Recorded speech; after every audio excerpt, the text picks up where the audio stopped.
Some of the most moving art that deals with this tension between private conscience and public responsibility has emerged from Germany.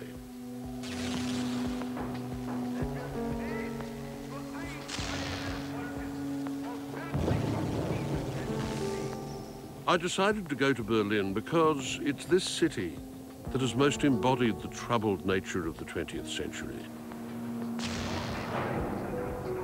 The oscillation between decadence and social collapse, 2 world wars, the Holocaust, the forced acceptance but the eventual rejection of communism, the fall of the Berlin Wall, a city soaked in the drama and chaos of history.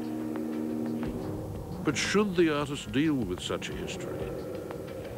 How much should be remembered and how much cast aside? Should he or she forget it all as though nothing had happened, as if that were possible?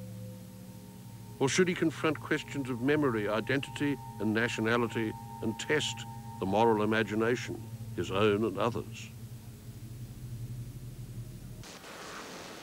The artist Anselm Kiefer has had the courage and perhaps even the looniness to tackle it head on. In 1969, he produced the first of his books, some of which show him repeatedly giving the Nazi salute. He wanted to understand both the attractive and the corrosive nature of power.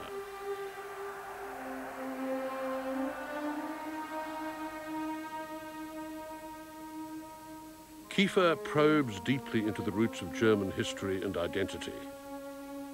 His ambition ranges across myth and history and fiction, from the legend of Parsifal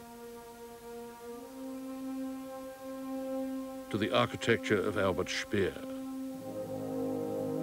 This painting is called Monument to an Unknown Artist, but of course the unknown artist is Hitler.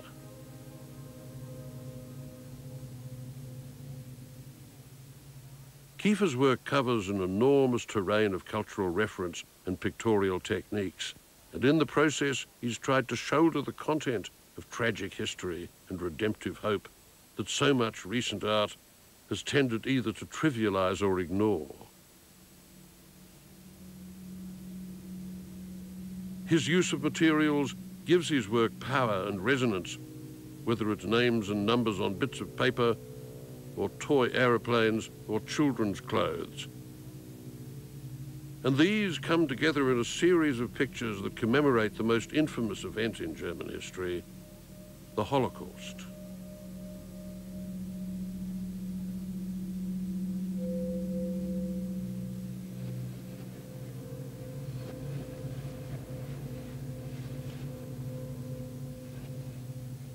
"20 years ago, Anselm Kiefer was attacked by some Germans as a neo-Nazi.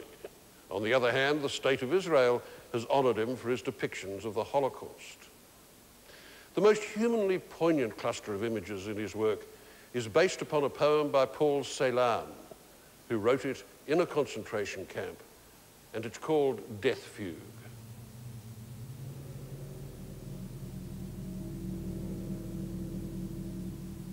Death is a master from Germany. His eye is blue, he strikes you with leaden bullets. His aim is true. A man lives in the house, your golden hair, Margareta. He sets his hounds upon us. He grants us a grave in the air. He plays with the serpents and dreams. Death is a master from Germany. Your golden hair, Margareta.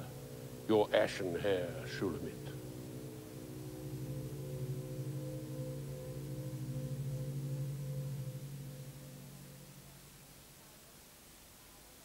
Margareta, the blonde personification of ideal German womanhood, and Shulamit, the cremated Jewess who is also the archetypal beloved of the Song of Solomon, interweave in Kiefer's work in a haunting and oblique way.